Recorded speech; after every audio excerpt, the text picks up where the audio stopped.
ఇబ్రహీంపట్నం నియోజకవర్గం రైతు సంక్షేమంపై బీఆర్ఎస్ మాజీ ఎమ్మెల్యే మంచిరెడ్డి కిషన్ రెడ్డి సలహాలు తమకు అవసరం లేదని ఇబ్రహీంపట్నం వ్యవసాయ market committee chairman Kambalapalli Gurunath Reddy అన్నారు.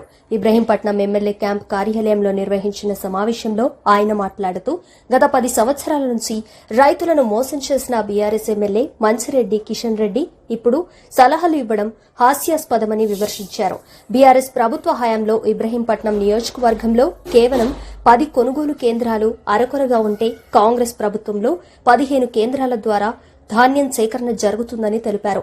15 రోజుల్లో 4 సార్లు రాష్ట ముఖ్యమంత్రిని ఇబ్రహీంపట్నం నియోజకవర్గానికి తీసుకొచ్చామని 10 సంవత్సరాల్లో బీఆర్ఎస్ ఎమ్మెల్యే ఒక్కసారి కూడా తేలేకపోయారని ఎద్దేవా చేశారు. కార్యక్రమంలో యాచారం మాజీ ఎంపీపీ రాచర్ల వెంకటేశ్వర్లు, నాయకులు జడల రవీందర్ రెడ్డి, కొంగర విష్ణువర్ధన్ రెడ్డి, గౌస్, రావణమూని లింగం, పాండురంగారెడ్డి, కోషిగా ఐలయ్య, సామ భీమరెడ్డి, కోడూరు రమేష్, జైపాల్ రెడ్డి, కాంగ్రెస్ పార్టీ నాయకులు తదితరులు పాల్గొన్నారు.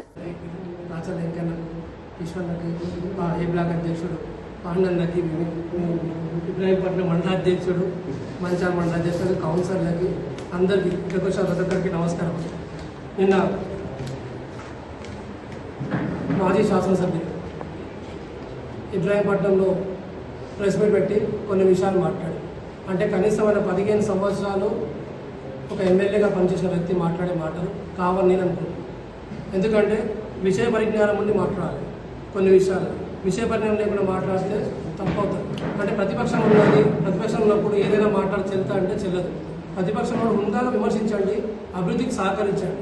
ఎందుకంటే ఒకసారి మీరు కొన్ని రైతుల గురించి నేను మాట్లాడతాను. రైతుల గురించి రైతులకు ఏకకాలంలో 2 లక్షల రుణమాఫీ చేసిన ఘనత మా కాంగ్రెస్ పార్టీది, మా ముఖ్యమంత్రి రేవంత్ రెడ్డి గారు. ఇప్పటివరకు రాష్ట్రంలో ఇక్కడ దేశంలో ఇక్కడ జరగదు అలాంటివి చేసి. ఇంకొకటి ఏంటంటే సన్నవాట్లకు 500 రూపాయల బోనస్ ఇచ్చిన ఘనత రేవంత్ రెడ్డి గారు.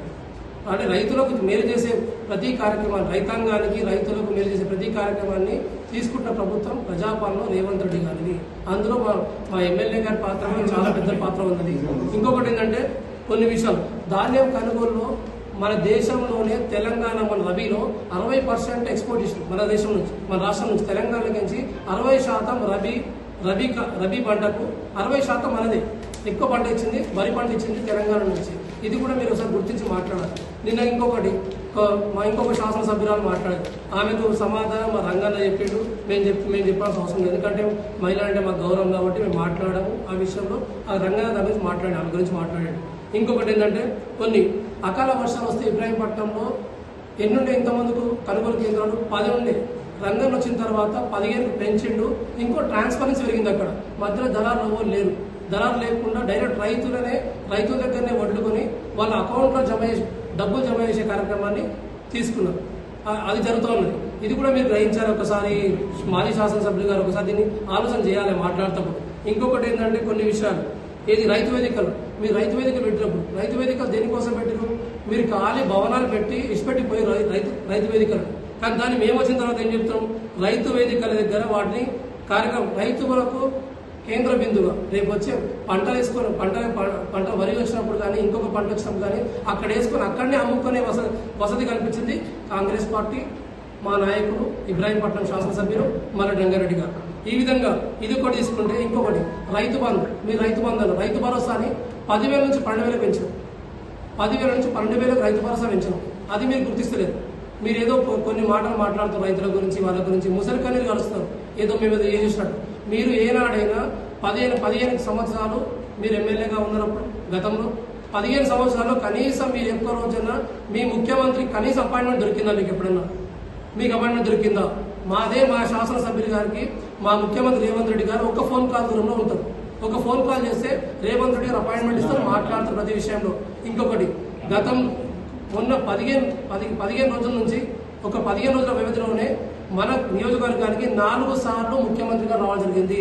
4 సార్లు ముఖ్యమంత్రి గారు 4 చోట్ల తూర్పుకు ఒకసారి అక్కడ చూస్తే ఉత్తరాలు తీసుకుంటే కోయడా పండ్ల మార్కెట్ ఓపెనింగ్ డెవలప్మెంట్ యాక్టివిటీ కానివ్వండి, ఇక్కడికి వస్తే మన స్పోర్ట్స్ సిటీ దానికోసం కానివ్వండి, ఇప్పుడు ఇక్కడ మనకు తూర్పుకు వస్తే Artla model school, Telangana public school, ఇది రాష్ట్రంలోనే మొదటి పబ్లిక్ స్కూల్.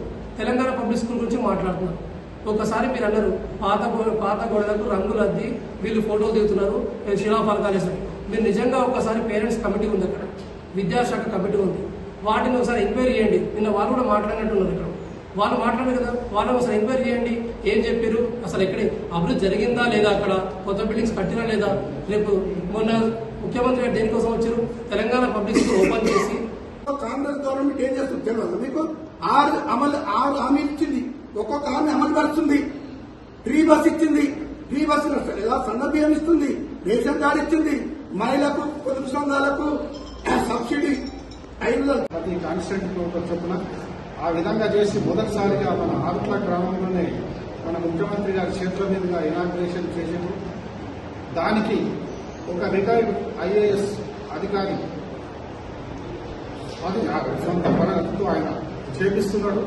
అటువంటి స్కూల్కు 12 కోట్లు ఇచ్చి అభివృద్ధి చేస్తే ఆయన మొద్దు నిధులలో ఉండి దాని పాత గోడలకే సున్నం వేసి ఈ రోజు దాన్ని ఇనాగ్రేషన్ చేసి ప్రజలను సభ్యపెడుతున్నారు. ఆ ఊర్లో విద్యా కమిటీ కానీ పేరెంట్స్ కమిటీ కానీ మీటింగ్ పెట్టుకొని ప్రశంసలు గుర్తిస్తుంటే ఈయన మొద్దు నిద్ర వేసి ఇవాళ దాన్ని ఒక సున్నం వేసి హైలైట్ చేస్తున్నారు అన్న మాట మాట్లాడుతున్నారు. అది ఒక లీడర్ లక్షణాలు కావు. ఇకనైనా నువ్వు అసలు మానుకొని అభివృద్ధి పనులకు ప్రోత్సాహం ఇచ్చుకుంటా నువ్వు చెప్తేనే రేపు నీకు పుట్టగతులు ఉంటాయి. ఇప్పుడు ఏదో 42,000 ఇప్పుడు డిపాజిట్ కూడా రాదు. నువ్వు ఇట్లా చేస్తే తస్మా జాగ్రత్త. ఒక ఆమె ఉన్నది కాంగ్రెస్ లో పెద్దగా ఆమె గుర్తింపు లేని పరిస్థితిలో కాంగ్రెస్ ఒక మినిస్టర్ చేస్తే ఆమె పక్క కాన్స్టిట్యూన్స్ లో ఉండి ఒక్క రోజు కూడా ఆమెకి విజిట్ చేయలేదు. 3 నెలల కింద ఇంట్లో వండుకొని లేచొచ్చి నిన్న లేచొచ్చి ప్రభుత్వం చేస్తున్న సంక్షేమ పథకాలకు ఏదో రకంగా అడ్డుదలగాలను ఈర్షతోటో వారికి ప్రెస్ మీట్ పెట్టి ఆరుట్లలో ఈ దేశంలోనే ప్రభుత్వ పాఠశాల కార్పొరేట్ స్థాయిలో తయారు చేసి దాదాపు 12 కోట్ల రూపాయలు ప్రభుత్వం నుంచి తెచ్చింది. మీడియా సోదరులకు అందరికీ నా యొక్క ధన్యవాదాలు. ఇబ్రాహీంపట్నం అభివృద్ధి గురించి ఇబ్రాహీంపట్నం మాజీ ఎమ్మెల్యే మంచిరెడ్డి కిషన్ రెడ్డి గారు నిన్న మాట్లాడు అవివేకం, అనైతికం, అనవసరమైన చర్య అని చెప్పి భావిస్తున్నాం. ఎందుకంటే ఈరోజు ఇబ్రాహీంపట్నం దాదాపు 2 సంవత్సరాలుగా చూస్తున్న అభివృద్ధి, అలాగే ఇబ్రాహీంపట్నం కాన్స్టిట్యూన్సీలో 4 మండలాలు, 4 మున్సిపాలిటీలు ఈరోజు ఏ విధంగా అభివృద్ధి చెందుతున్నాయి, ఏ విధంగా ఎందుకు వస్తుంది.